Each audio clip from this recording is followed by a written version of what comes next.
إذا كنت تريد التوصل بجميع أخبار ومستجدات الوداد، تابع قلعة الوداد على اليوتيوب. خسر فريق الوداد الرياضي لكرة القدم ضد أسيك ميموزا الإيفواري بهدف دون رد في المباراة التي جمعت الفريقين يوم السبت لحساب الجولة الثانية من دور المجموعات لدوري أبطال إفريقيا. وسيطر على الشوط الأول التعادل السلبي مع بعض المحاولات الهجومية من الفريقين لكن دون خطورة تذكر. وفي الشوط الثاني فرض أسيك ميموزا ضغطا على دفاع الوداد مستفيدا من تراجع الكتيبة الودادية إلى الخلف، وأسفر هذا الضغط على هدف الفوز لميموزا في الدقيقة 73.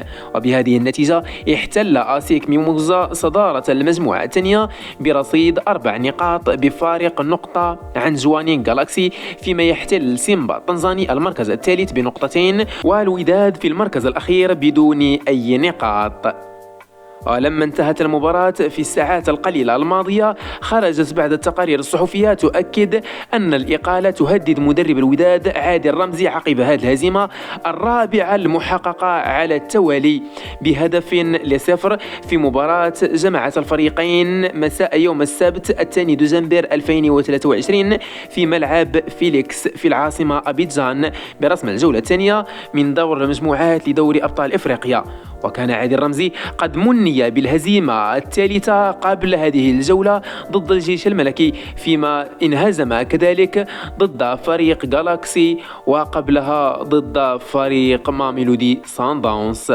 وتعد هزيمة اليوم أمام أسيك أبيجان هي الرابعة على التوالي للوداد، إذ سقط كما قلنا ضد ماميلودي سان داونز ب2-0، فيما سقط ضد فريق جالاكسي بهدف نظيف، وضد الجيش ب3 مقابل هدف، واليوم ب1-0. هذه النتائج وضعت المدرب عادل رمزي تحت ضغوط كبيرة، وبات قريبا جدا من مغادرة منصبه من فريق الوداد الرياضي، ما أكدت بعض التقارير الصحفية.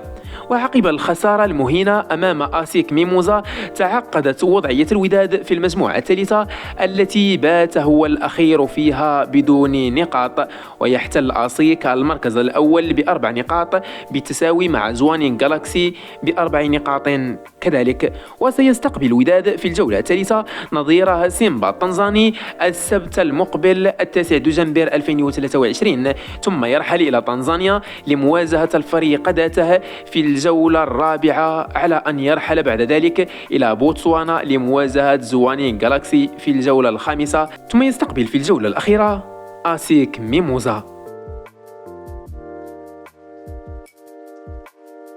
سلام، هذه قناة قلعة المغرب، خليك معنا باش نضربوا دويرة على آخر أخبار المنتخب المغربي، ومنها صدمة الجامعة للاعب رجاوي بسبب الركراكي، المدرب بوركينا فاسو على الأسود، والمباراة النارية اللي غيجريها الأسود استعدادا لأمم إفريقيا. كل شيء هادشي والمزيد غادي نشوفوه في هذا الفيديو، فما تنساش أنك تشترك وتفعل زر الجرس باش توصل بكاع الفيديوهات الجديدة ديالنا.